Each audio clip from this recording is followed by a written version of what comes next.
अस्सलाम वालेकुम। आज हम देखेंगे कि स्टैंड प्रो में हम विंड और सिस्मिक लोड एनालिसिस कैसे किया जाता है। उसमें कोई भी स्ट्रक्चर हो, उसके हम अर्थक्वेक लोड्स पे आ रहा हो और विंड लोड आ रहा हो, तो उसको कैसे एनालाइज करेंगे और उसके डिज़ाइन फर्दर किस तरह करेंगे, तो वो आज हम उसका जनरल प्रोसीजर देखेंगे कि सिंपल उसका प्रोसीजर होता क्या है। फिर नेक्स्ट इंशाल्लाह हम पूरे बिल्डिंग को डिज़ाइन करेंगे, उसमें हम प्रॉपर सारे कैलकुलेशंस के साथ लोड को पुट करेंगे। तो आज हम सिर्फ उसका प्रोसीजर देखेंगे जनरल कि क्या प्रोसीजर यूज़ होता है और क्या मेथड कौन से कोड्स यूज़ होते हैं। तो चलिए स्टार्ट करते हैं। तो हम स्पेस में चलते हैं, सिंपल मॉडलिंग कर लेते हैं जिस तरह हम करते हैं। उसमें मॉडलिंग कोई ख़ास इशू नहीं होता, तो इसलिए हम जल्दी जल्दी कर लेते हैं। इसमें बीम बना लेते हैं, फिर उसके बाद इसको स्ट्रक्चर विजार्ड के ज़रिए हम कोई सा स्ट्रक्चर ले लेते हैं, क्योंकि मॉडलिंग में कोई ख़ास इशू होने वाला नहीं है। तो वो हम पिछले लेक्चर में भी देख चुके हैं कि किस तरह मॉडलिंग की जाती है। तो इसको हम लेंथ दे देते हैं और 3 2 3। ये स्ट्रक्चर है हमारा, इसको हम मर्ज कर लेते हैं। यस, ओके, स्ट्रक्चर बन चुका है। इसको हमें जरूरत नहीं बनाने की, इसको हमें स्पोर्ट्स असाइन करनी है।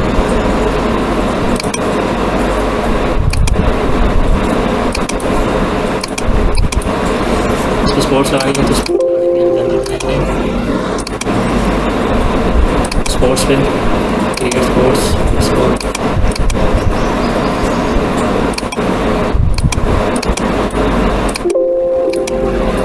ये सारा हम पिछले वीडियो में देख चुके हैं, इसलिए हम भी ज़रा जल्दी जल्दी कर रहे हैं। और इसके बाद हम प्रॉपर्टीज असाइन करेंगे। डिफाइन रेक्टेंगल 0.4 ऐड, और कॉलम और हम बीम का दोनों का यही रखा है साइज़, तो ये ऐड कर देते हैं। ऐड कुछ नहीं, असाइन टू सब ये लगे, ठीक हो गया।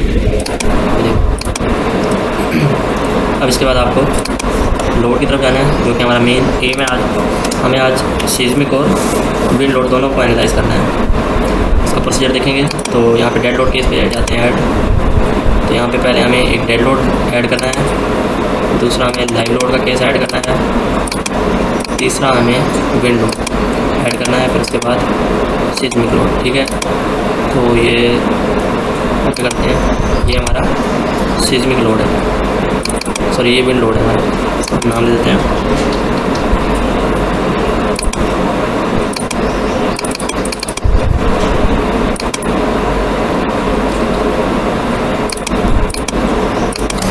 नाउ इसमें हम डेड लोड ऐड करते हैं। लेड लोड में हम सेपरेट ऐड कर लेते हैं मेंबर का। उसके बाद हम क्या मेंबर लोड, फिर ये सारे हम कैलकुलेशन करेंगे जब तब देखेंगे। अब हमें इसमें फ्लोर लोड लगाना है, तो फ्लोर लोड के लिए हम यहाँ पर सेलेक्ट करते हैं beam parallel to X, beam parallel to Z, and इसको अभी हमें डिफाइन करना था। Member load negative direction 2.5 kilometre per metre square. ये सारा हम पिछली वीडियोस में देख चुके हैं किस तरह किया जाता है साइन लोड्स को। तो टू वे है ये लोड, ओके। रेंज बता दी इसको कि इस रेंज के दरम्यान में जो फ्लोर आएंगे उन पे लोड लगेगा, ओके। और इन पे साइन हो चुका है। इसके बाद हमें विंड और अर्थक्वेक लोड ऐड करना है। ये ऐड करने के लिए आपको पहले यहाँ पे इसकी डेफिनेशन क्रिएट करनी पड़ेगी, अदरवाइज़ इस तरह के लोड जो होते हैं ये नहीं लगते। इस तरह की टाइम हिस्ट्री आप लगाएंगे तो ये भी नहीं लगेगा। जैसे सिस्मिक लोड लगाने लगेंगे वो भी आप कहेगा। पहले डेफिनेशन क्रिएट करनी पड़ेगी इन चीज़ों के लिए। पहले हम डेफिनेशन क्रिएट कर लेते हैं। डेफिनेशन पर क्लिक करें तो इस तरह का बार ओपन हो जाएगा। इसमें आपको सिस्मिक डेफिनेशन आप ऐड कर लें। जैसे कि यहाँ पे वो आपको पूछेगा कि यहाँ पे कौन सा आप स्टैंडर्ड यूज़ करने जा रहे हैं, जिस स्टैंडर्ड के अकॉर्डिंग आप यहाँ पे इसको सिस्मिक लोड को डिफाइन कर रहे हैं। तो कोई भी आप स्टैंडर्ड सेलेक्ट कर सकते हैं। अगर आप एशियन कंट्री वगैरह में रहते हैं तो इंडियन कोड आपके लिए सही रहेगा। इंडियन कोड आप सेलेक्ट कर लें। यहाँ पे जिस कोड के मुताबिक करना चाहिए कर सकते हैं। तो यहाँ पे इंडियन कोड में यहाँ पे 80 19 35 पार्ट 4 ये इंक्लूड करने का मतलब है कि अगर आप ये पार्ट इंक्लूड करते हैं, इट मीन्स कि आपका स्ट्रक्चर कोई हैवी स्ट्रक्चर है, बहुत इंडस्ट्रियल स्ट्रक्चर हो, तो आप ये यूज़ करें। अदरवाइज़ इशू नहीं है इतना। इंक्लूड एक्सीडेंटल लोड, अगर जैसे कि आपकी कंस्ट्रक्शन हो रही हो, अगर बिल्डिंग कंस्ट्रक्शन के दौरान अर्थक्वेक आ जाए तो फिर उसके लिए ये लोड इंक्लूड कर सकते हैं। एक्सीडेंटल फैक्टर ऑफ सेफ्टी है ये एक तरह की। इसमें आप इस फैक्टर, अगर आपको ज़्यादा एक्सपर्टीज है, आप कैलकुलेशन कर सकते हैं इसकी अकॉर्डिंग टू दिस कोड के अकॉर्डिंग आप सिस्मिक पैरामीटर्स को कैलकुलेट कर सकते हैं कोई भी फार्मूले कैलकुलेशन के ज़रिए। तो आप यहाँ पे पुट कर सकते हैं वैल्यूज़ को, फिर उसको ऐड भी कर सकते हैं। यहाँ पे आप जनरेट भी कर सकते हैं। अदरवाइज जनरेट पर क्लिक करेंगे तो यहाँ पे आपके पास कंट्री सिटी का पूछेगा कि कौन सी सिटी में रहते हैं, उसके अकॉर्डिंग आपको यहाँ पे पैरामीटर्स मिल जाएंगे। अगर आप जोन सेलेक्ट करना चाहते हैं तो जोन भी आपको मिल जाएंगे। जोन को आपको कौन सा सिटी, आपको जिस सिटी में कंस्ट्रक्शन करने जा रहे हैं उस सिटी में कौन सा जोन लाई करता है, जोन 2, 3, 4, उसके अकॉर्डिंग आपको यहाँ पे पैरामीटर मिल जाएगा जोन फैक्टर। अब यहाँ पे रिस्पांस रिडक्शन फैक्टर ये होता है कि आपकी बिल्डिंग जब अर्थक्वेक आता है तो वो किस तरह का रिस्पांस उसका जल्दी होता है, क्विक है या फिर लेट है। अगर उसका रिस्पांस जल्दी है तो वो जल्दी ओवरटर्न हो जाएगी, जल्दी फेल हो चांसेस हैं उसके। तो स्पेशल ये हर तरह के स्ट्रक्चर के लिए यहाँ पे रिस्पांस रिडक्शन फैक्टर आपको गिवन मिलता रहा है। अगर आप ऑर्डिनरी कोई बिल्डिंग डिज़ाइन कर रहे हैं मूवमेंट रेजिस्टिंग फ्रेम तो यहाँ क्लिक करेंगे। अगर स्पेशल रेजिस्टिंग फ्रेम डिज़ाइन करना चाह रहे हैं तो आप ये क्लिक कर दें, जिसके अकॉर्डिंग फैक्टर ऑफ सेफ्टी यहाँ पे रिडक्शन फैक्टर यहाँ मिल जाएगा। इंपॉर्टेंस ऑफ बिल्डिंग, अगर आप बिल्डिंग डिज़ाइन करने जा रहे हैं कोई गवर्नमेंट की या कोई जिसमें इंपॉर्टेंस ज़्यादा है जिसकी, यानी कि रेजिडेंशियल बिल्डिंग ना हो तो वो इंपॉर्टेंट बिल्डिंग में आएगी। और अगर आप रेजिडेंशियल बिल्डिंग है तो वो इसमें ऑल जनरल बिल्डिंग में आ जाएगी, जिसमें लोगों की तादाद कम होती है और नुकसान के चांसेस इसमें कम होते हैं अदर दूसरी बिल्डिंग की निस्बत। इसके बाद आ जाता है कि टाइप सॉइल की कौन सी है जहाँ पे आप कंस्ट्रक्शन कर रहे हैं, वो हार्ड है सॉइल या फिर सॉफ्ट है या हार्ड मीडियम है। तो हार्ड ले लेते हैं। इसमें स्ट्रक्चर हम जो टाइप लेने जा रहे हैं वो आरसीसी फ्रेम स्ट्रक्चर है, तो ये है स्टील फ्रेम भी ले सकते हैं या फिर इसके अलावा कोई और स्ट्रक्चर भी ले सकते हैं। अब डैम्पिंग रेशो आप यहाँ पे अकॉर्डिंग टू अपने फार्मूलाज उसी कोड के मुताबिक ले सकते हैं। ये देखें जिस तरह के आप देख सकते हैं कि यहाँ पे ये है, आप इस कोड के मुताबिक यहाँ पे आप सिलेक्ट कर सकते हैं डैम्पिंग रेशो। ठीक हो गया, डैम्पिंग रेशो आप देख सकते हैं। ये मैनुअल है, ये आपको स्टैंडर्ड के मुताबिक मिल जाएगा तो आप यूज़ कर सकते हैं। और ये foundation depth period time period in X और जेड सेकंड में, तो ये अगर आप खुद से देना चाहते हो तो आप टिक करके दे सकते हैं। अदरवाइज़ इसका ये खुद से भी जनरेट कैलकुलेट कर लेता होता है ऑटोमेटिकली, ये स्टैट खुद से भी कैलकुलेट कर लेता है अकॉर्डिंग टू अपने पैरामीटर्स। जनरेट कर क्लिक करते हैं और ये जनरेट हो जाएगा, ऐड कर लेते हैं। इसके बाद वो आपसे पूछेगा कि अर्थक्वेक के दौरान आप बिल्डिंग का सेट वेट कितना लेना चाहते हैं, 100% या कितना परसेंट। तो आप 100% के लिए 1 पे रख के ऐड करते हैं। तो 100% मैं इसका वेट लेना चाहता हूँ जब अर्थक्वेक आएगा, और बढ़ा के भी ले सकते हैं आप। जॉइंट वेट ज़्यादातर निगलेक्ट ही किया जाता है कि जॉइंट का कितना वेट होगा, तो वो बहुत कम होता है, अप्रोक्सीमेटली नेग्लिजिबल होता है। यहाँ पे मेंबर वेट जो होता है, मेंबर आप कंसनट्रेटेड लोड लेना चाह रहे हैं उसका या फिर यूनिफॉर्मली डिस्ट्रीब्यूटेड लोड लेना चाह रहे हैं, उसके मुताबिक आप उसका डिस्टेंस भी दे सकते हैं। यूनिफॉर्मली डिस्ट्रीब्यूटेड लोड मीन्स कि वो पूरे पे लग रहा है, ठीक है। यूनिफॉर्मली डिस्ट्रीब्यूटेड लोड लग रहा है मेरा, और यानी कि ये मैं वेट दे रहा हूँ कि मेंबर किसी भी बीम और कॉलम का क्या वेट होगा जब अर्थक्वेक आएगा, ठीक है। कितना वेट कंसीडर किया जाए उस चीज़ का, तो मैं बताने जा रहा हूँ कि बीम का कितना मैं वेट ले रहा हूँ। बीम का मैं वेट ले लेता हूँ कि एक स्टोरी पे जो बीम का वेट आएगा वो यूनिफॉर्मली डिस्ट्रीब्यूटेड होगा 3 kN/m। और इसको अगर मैं अगर मैं कॉलम का देखूँ तो वो कंसनट्रेटेड वेट होगा जो कि किसी भी इस पर आएगा, तो वो मैं ले लेता हूँ 2 ऐड कर लेते हैं। और इसके बाद मैं करता हूँ, या आप डिस्टेंस भी दे सकते हैं उसके मुताबिक, फिर उसके मुताबिक आप यहाँ पे एलिमेंट या स्लैब का वेट भी दे सकते हैं, फ्लोर वेट भी दे सकते हैं। यानी कि फ्लोर में लेने जा रहा हूँ 3, उसका फ्लोर का जो प्रेशर आएगा वो 3 कर लेते हैं। और उसकी रेंज बताते हैं कि वाई में वो फ्लोर कहाँ लाई करता है। ये रेंज बतानी लाजमी है कि ये फ्लोर इस रेंज के दरमियान लाई करता है जिसका वेट दे रहा हूँ, ठीक है। इस फ्लोर का वेट दे रहा हूँ, तो ये हर फ्लोर का वेट है। अगर इस रेंज में जितने फ्लोर आते हैं उनका ये वेट आएगा, ऐड कर लेते हैं। और इनको असाइन ये कर देते हैं, कुछ चीज़ें असाइन हो चुकी हैं ऑटोमेटिकली, और ये रहेगा ये मेंबर लोड है इसलिए असाइन नहीं हुए, तो ये मेंबर पे वो लगेगा मेरा। सेलेक्ट करूँगा बीम पैरेलल टू एक्स और बीम पैरेलल टू जेड, इनको असाइन टू सेलेक्टेड बीम। इसके बाद मैं कंसनट्रेटेड लोड भी इसी तरह मैं कॉलम्स को सिलेक्ट करूँगा, कॉलम्स पे लगा दूँगा, और ये मेरा आएगा beam parallel to Y sign, और ये साइन हो चुका है। तो इसके बाद आपने क्या करना है, सिस्मिक लोड हमने डेफिनेशन क्रिएट कर दी है, तो हम यहाँ पे उसका लोड भी अप्लाई कर सकते हैं एक्स और वाई डायरेक्शन में। लेकिन उससे पहले हमें यहाँ पे विंड लोड भी डिफाइन करना है कि विंड लोड की, अगर हम विंड लोड लगाना चाहते हैं तो उसकी डेफिनेशन भी क्रिएट करनी लाजमी है। तो विंड लोड पर क्लिक करें डेफिनेशन पे, और यहाँ पे वो विंड लोड का नंबर बता रहा है, ऐड कर लेते हैं। और ये ऐड हो गया। इसमें आप विंड लोड टाइप 1 में ऐड करेंगे आप जाके, तो इसमें वो आपसे पूछेगा कि कौन से इसकी इंटेंसिटी कितनी होगी, ठीक है। इसकी इंटेंसिटी आप कैलकुलेट कर सकते हैं कि इतनी हाइट पे, मतलब बिल्डिंग की जितनी भी हाइट है उन सब हाइट्स पे, इतनी हाइट पे जाके कितनी इंटेंसिटी मिल रही है मुझे हवा की, इतने पे जाके कितनी मिल रही है, मतलब फर्दर हर स्टोरी टू स्टोरी हाइट पे इंटेंसिटी की वैल्यू आपको मिल देनी पड़ेगी यहाँ पे, तब जाके वो आप पुट कर सकते हैं। यहाँ पे एक तरह का ग्राफ ही होता है, ठीक है। तो इसमें आप कस्टम पे क्लिक कर सकते हैं, कस्टम में वो खुद से कैलकुलेट करेगा generate as per American standard. यहाँ पे अमेरिकन स्टैंडर्ड के मुताबिक ही यहाँ पे जनरेट कर सकते हैं आप। अदरवाइज़ आप खुद से वैल्यूज़ इंटेंसिटी कैलकुलेट कर सकते हैं अगर आप किसी भी कोड को यूज़ करते हैं। तो जिस तरह के मैं यहाँ पे अगर इंडियन कोड यूज़ करना चाहता हूँ तो मैं क्या करूँगा, यहाँ पे मेरे पास इंडियन कोड के लिए ये मैनुअल IS कोड के मुताबिक है मेरे पास। इंडियन स्टैंडर्ड कोड के मुताबिक मुझे अगर डिज़ाइन विंड स्पीड चाहिए तो वो मैं इस तरह निकालूंगा, ठीक है। मुझे पहले विंड स्पीड चाहिए, विंड स्पीड के बाद मैं इंटेंसिटी निकाल लूँगा विंड स्पीड के जरिए। पहले डिज़ाइन विंड स्पीड चाहिए मुझे, जो कि मुझे इस फार्मूले से मिलेगी। इसमें मुझे बी जो है बी मेरा यहाँ पे डिज़ाइन विंड स्पीड है एट एनी हाइट, ठीक है। तो ये मुझे बी मिल जाएगा, K1, K2, K3 ये मुझे किस तरह मिलेंगे। ये प्रोबेबिलिटी फैक्टर है, ट्रेन दूसरा है train height and structure size factor, third जो है वो टोपोग्राफिक फैक्टर है। तो ये पहले इससे पहले आपको ये सारी मैं आपको कैलकुलेशन बता रहा हूँ कि आप इंडियन स्टैंडर्ड अगर कोड यूज़ कर रहे हैं या कोई मैनुअल से कोड आप कोई भी कोड दूसरा यूज़ कर रहे हैं, एक्सेप्ट दिस कोड, क्योंकि इसमें यहाँ पे सिर्फ ये कोड गिवन है अमेरिकन कोड। इसके अलावा आप कोई कोड नहीं यूज़ कर सकते। अगर आप कोई इसके अलावा कोड यूज़ करना चाहते हैं तो आप उसका मैनुअल लें, उसके मैनुअल में उसकी लोड कैलकुलेशन की वैल्यूज़ के फार्मूलाज देखें कि उनके फार्मूला को किस तरह कैलकुलेट किया जाता है। फिर उन फार्मूला से वैल्यूज़ कैलकुलेट करके आप इंटेंसिटी की at every height of that structure आप यहाँ पे पुट करें, फिर उसको ऐड करें। अदरवाइज़ आप अमेरिकन स्टैंडर्ड के मुताबिक भी चल सकते हैं। तो अगर मैं इंडियन के मुताबिक करना चाहूँ तो मैं इस तरह मैनुअल में जाऊँगा और मैनुअल में मुझे ये फार्मूला मिलता है यहाँ पे VZ का, ठीक है। यहाँ पे velocity of at Z height पे वेलोसिटी उसकी क्या होगी विंड की, तो उसके मुताबिक मुझे इंटेंसिटी मिल जाएगी। सिर्फ इस वैल्यू को मुझे कैलकुलेट करना है, उसके अकॉर्डिंग मुझे इंटेंसिटी एक फार्मूला है उससे मिल जाएगी। अब इन सबसे पहले मुझे ये फार्मूला चाहिए। फार्मूले के बाद मुझे यहाँ पे कैटेगरीज का पता करना है कि मेरी जो बिल्डिंग है वो किस कैटेगरी में लाई करती है। कैटेगरी 1, 2, 3, 4 किस में, तो मुझे यहाँ पे कैटेगरी 1 देखनी है। मेरी कैटेगरी 1 क्या कहती है, expose open terrain with the few और non obstruction in this average height of the building surround structure is less than. तो ये आपको यहाँ पे कैटेगरी बताएगी कि एक्सपोज कितना है आपका। ये सारी इनके मुताबिक जो भी आपका स्ट्रक्चर जिस कैटेगरी में लाई करता है आप वो कैटेगरी चूज़ करें, ठीक है। वो कहता है तो उसके बाद आप क्या करेंगे, कैटेगरी चूज़ करने के बाद आप सिलेक्ट करेंगे कैटेगरी A, B, C, ठीक है।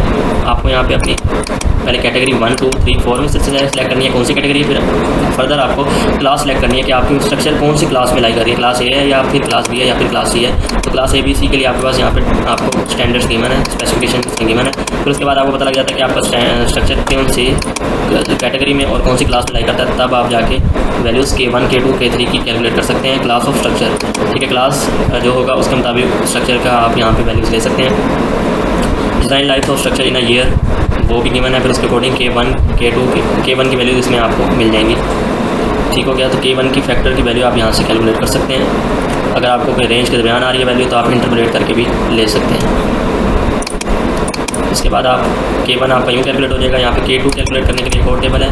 K2 कैलकुलेट करने के लिए आपके पास हाइट होनी चाहिए कि आप कौन सी हाइट पे K2 की वैल्यू निकाल रहे हैं। ये अकॉर्डिंग टू हाइट देगा आपको वैल्यू कि कितनी हाइट पे है। तो अगर ये हाइट आप फ़र्ज़ करें यहाँ पे हाइट 12 मीटर चाहिए, तो 12 मीटर तो नहीं है यहाँ हाइट, तो आप इंटरपोलेट करेंगे इन सबकी वैल्यूज़ को ताकि आपको वैल्यूज़ एक्यूरेट मिल सके। तो आप यहाँ पे कैटेगरी 1 अगर फ़र्ज़ करें आपकी जो है स्ट्रक्चर वो कैटेगरी 2 में लाई करता है और आपका फ़र्ज़ करें क्लास B है स्ट्रक्चर की और आपकी 12 मीटर हाइट है, तो आप यहाँ पे आएंगे इस लाइन में 12 मीटर हाइट पे इसके दरमियान आप 10 से 15 के दरमियान की वैल्यूज़ ये वाली इंटरपोलेट करेंगे ताकि आपको 12 तक वैल्यूज़ मिल सके। इंटरपोलेशन आपको आती होगी तो इसमें आप K2 की वैल्यू निकाल सकते हैं इजीली। K2 की वैल्यू आ जाएगी, इसके बाद आप K3 की वैल्यू निकालेंगे। फर्दर आपको K3 की वैल्यू के लिए यहाँ पे कोड गिवन होगा।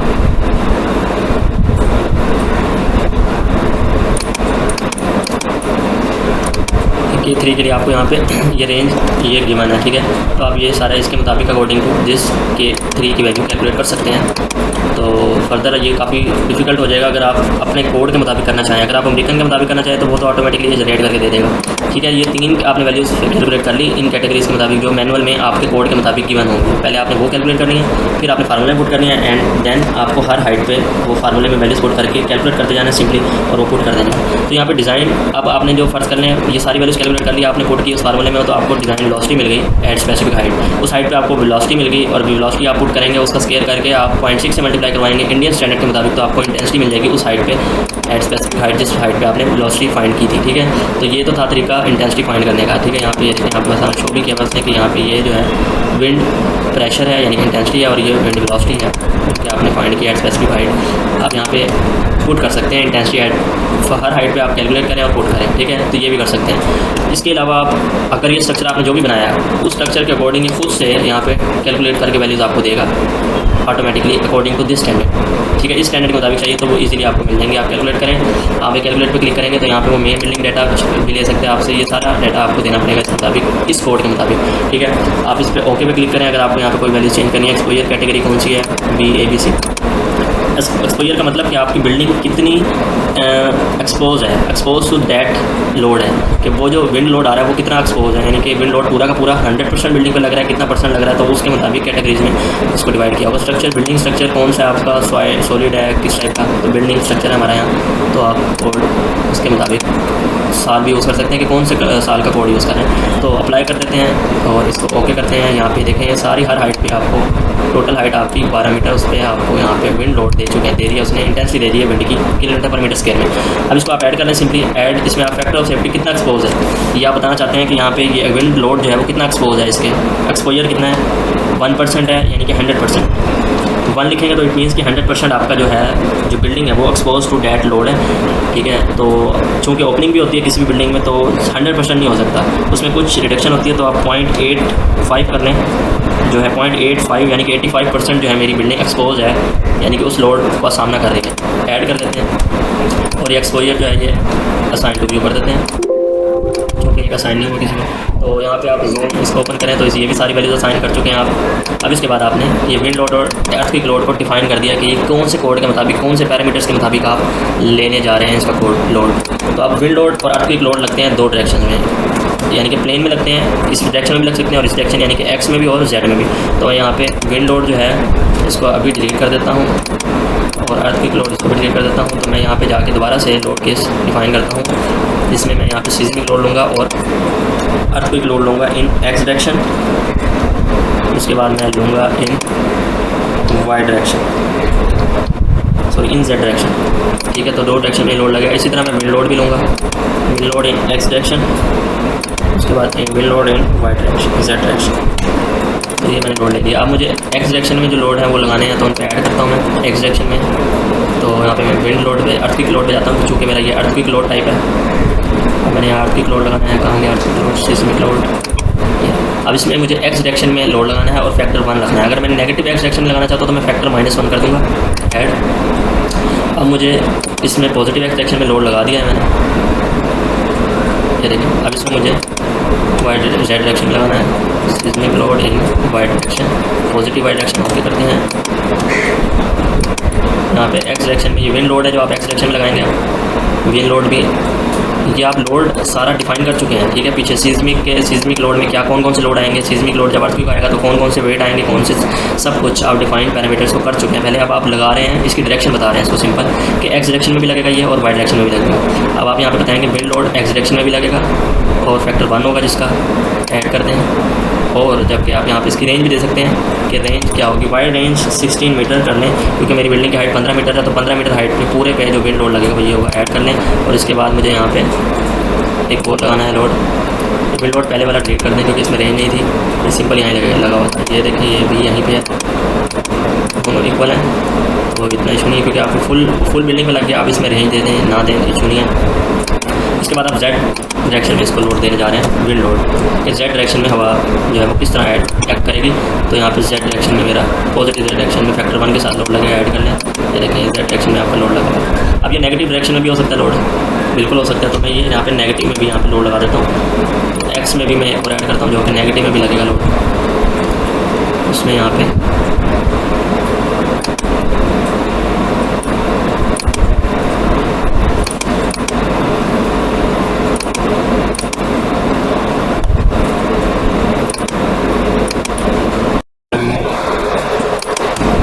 इसके बाद आप यहाँ पे विंड लोड लगाएंगे, जो कि आप विंड लोड लगेगा पॉजिटिव एक्स में लग गया है, ये नेगेटिव वाई एक्स में लगेगा। फिर इसके बाद ये लोड सारे हम अप्लाई कर चुके हैं, विंड लोड और सीस्मिक लोड और डैट वगैरह सारे लोड्स लग चुके हैं। इसके बाद हमें क्या करना है, फर्दर कुछ नहीं रह गया अब हमारे पास। यहाँ पे हम कमांड पे जाएंगे, एनालाइज पे, परफॉर्म एनालिसिस, फाल ओके, एनालिसिस। इसमें आप देख सकते हैं एक एरर है, देखते हैं क्या एरर है। इसमें एरर जो है 1893 load case must be defined before any other load case. तो ये एरर एक्चुअली इस वजह से आया है कि आपको याद रखना है कि जो भी आपको डेफिनेशन अगर क्रिएट करने जा रहे हैं किसी लोड की, तो वो लोड पहले आएगा। और सबसे पहले जो लोड आएगा, अगर आप अर्थक्वेक लोड यूज़ करने जा रहे हैं अपने बिल्डिंग में, तो वो असाइन पहले होगा। सबसे पहले असाइन जो होगा वो अर्थक्वेक लोड होगा, आपका सीस्मिक लोड होगा, अदरवाइज़ वो उसको असाइन नहीं करेंगे। तो मॉडलिंग में जाते हैं दोबारा से, इसमें हम असाइन पे जाके, या फिर हम इधर से जाके भी कर सकते हैं, और एक और मेथड भी हमारे पास लोड डेफिनेशन में। इसमें अगर हमें यहाँ पे हमें अर्थक्वेक लोड को ऊपर मूव करवाना है, तो हम यहाँ पे इसको कैसे ऊपर मूव करवा सकते हैं, ये नहीं होगा मूव, ठीक है। तो हम यहाँ पे क्या कर सकते हैं, शेड एडिटर का यूज़ कर सकते हैं इसको हम ऊपर मूव करने के लिए। इसमें अगर हम देखें तो हमारे पास यहाँ पे जो सीस्मिक लोड लगा हुआ है वो कहाँ लगा हुआ है। यहाँ पे हम देख सकते हैं कि सीस्मिक लोड जो हमने यहाँ पे डिफाइन किया वो कहाँ है।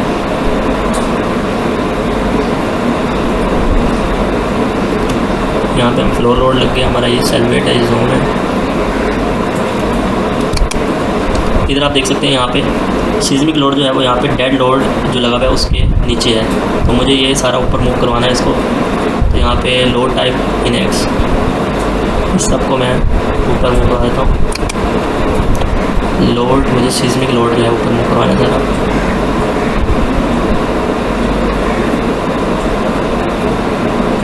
लोड इन एक्स और positive reduction load 3 load type seismic load. जी बिल्कुल, ये यहाँ तक ही होगा। इसको आप कॉपी करें, इसको कट करें और इसको आप मूव करवा दें इस डेड लोड से ऊपर। अब ये डेड लोड ये है, तो यहाँ पे इससे नीचे आप एंटर दबाएं और यहाँ पे पेस्ट कर दें। जी बिल्कुल, ये पेस्ट हो चुका है। आप देख सकते हैं, आप यहाँ पे सीस्मिक लोड जो है आपका पहले आ चुका है डिफाइन के फ़ौरन बाद, ठीक हो गया। अब इसको आप सेव कर दें। अब उम्मीद है यहाँ एरर नहीं आएगा। स्टैट एडिटर का ये यूज़ होता है कि ये चेंज कर देता है। देखिए आप अर्थक्वेक लोड पहले आ चुका है और ये डेड लोड वगैरह नीचे आ गए सारे। तो इसको क्लोज करते हैं। आप यहाँ पे दोबारा से कमांड एनालिसिस, परफॉर्म एनालिसिस और एनालिसिस सेव नहीं होता, क्योंकि हम जर्नल कर रहे हैं प्रोसीजर, तो इसमें वार्निंग वगैरह हमें वो देगा। Collective analysis command only first use. तो यहाँ पे काफ़ी दफ़ा परफॉर्म एनालिसिस जो है वो कमांड यूज़ हुई है, तो इस वजह से वो इसको शो कर रहा है। तो पोस्ट प्रोसेसिंग में जाते हैं और इसमें आप जिस लोड के अकॉर्डिंग आपको एनालिसिस चेक करना है, जिन लोड्स के वो आप यूज़ कर सकते हैं। और अगर आपको लोड कम्बिनेशन कोई लेना है तो वो लोड कम्बिनेशन भी आप डिफाइन कर सकते हैं। यहाँ पे लूप केस में जाकर क्या करते हैं, ओके करते हैं और इसमें आपको रिएक्शन मिल जाएंगे, रिपोर्ट मिल जाएगी। अगर आपको रिपोर्ट चाहिए, जिन चीज़ों की चाहिए वो आप उसकी रिपोर्ट हासिल कर सकते हैं। ओके, देख सकते हैं आपको रिपोर्ट मिल जाएगी, ठीक। तो हर नोट्स में रिपोर्ट मिल जाएगी प्रॉपर। और बीम्स की अगर आप देखना चाहते हैं ग्राफ्स, तो जिस बीम का देखना चाहते हैं उसको देखें, उसके ग्राफ मिल जाएगा उसको आपका। और इसमें ये देख सकते हैं यहाँ पे विंड लोड लगा हुआ है, ठीक है। विंड लोड के अकॉर्डिंग भी आपको यहाँ पर ग्राफ मिल जाएगा बीम का। नोट्स पे जो आपकी डिफ्लेक्शन होगी वो भी मिल जाएगी। डिस्प्लेसमेंट, ये डिस्प्लेसमेंट है, हवा का रुख इस तरफ है तो इस तरह ये डिस्प्लेसमेंट होगी इसकी, ठीक है। उसके बाद यहाँ पे आपको रिएक्शन हर का मिल जाएगा, हर एक का। तो इसके बाद यहाँ पे रिएक्शन देख सकते हैं, हर स्पॉट का मिल जाएगा आपको अकॉर्डिंग टू अर्थक्वेक लोड के अकॉर्डिंग आपको यहाँ पे देखें रिएक्शन मिल रहे हैं। कि अगर ये अर्थक्वेक ऐसा का आएगा एक्स डायरेक्शन में तो ये आपको लोड चाहिए। तो ये सारा आपको एनालाइज जो है वो अर्थक्वेक और विंड लोड का आपको यहाँ पे मिल जाता होता है। अगर आप यहाँ पे बीम सेलेक्ट करते हैं कोई, तो यहाँ पे डिफ्लेक्शन लिखा हुआ है, डिफ्लेक्शन देख लें, शेयर, स्पीड, रिइंफोर्समेंट सारा कुछ मिल जाएगा। फर्दर आप डिज़ाइन प्रोसीड कर सकते हैं डिज़ाइन की तरफ, जिस तरह के पिछली वीडियोज़ में मैं बता चुका हूँ कि डिज़ाइन किस तरह करते हैं किसी भी आरसी स्ट्रक्चर का, तो वो भी आप कर सकते हैं स्टैंडर्ड के मुताबिक कंक्रीट का यूज़ करते हैं। तो ये तो था हमारा आज विंड और यहाँ पे सीस्मिक लोड एनालिसिस। कि सीस्मिक लोड का सिंपल हमने देखा कि प्रोसीजर क्या होता है, उसको असाइन कैसे किया जाता है। और यहाँ पे विंड लोड का असाइनिंग भी देख ली कि वो असाइन पहले उसकी डेफिनेशन क्रिएट की जाती है, फिर उसको हम यहाँ पे अप्लाई करते हैं बॉडी पे, स्ट्रक्चर पे, कि वो एक्स डायरेक्शन में लगेगा और नेगेटिव एक्स में लगेगा तो कितना लगेगा, और डायरेक्शन बताई जाती है बाद में उसे। तो फिर उसके बाद एनालाइज होता है उसका बॉडी का। तो ये तो प्रोसीजर था हमारा सीस्मिक लोड, डिफरेंट लोड्स जो कि आपको डेफिनेशन जिनकी बनानी ज़रूरी होती है, तो उनको किस तरह किया जाता है प्रोसीजर। इसके लिए आपको याद रखना है कि सीस्मिक लोड आपका सबसे टॉप पे होना चाहिए अगर आप सीस्मिक लोड लेना जा रहे हैं।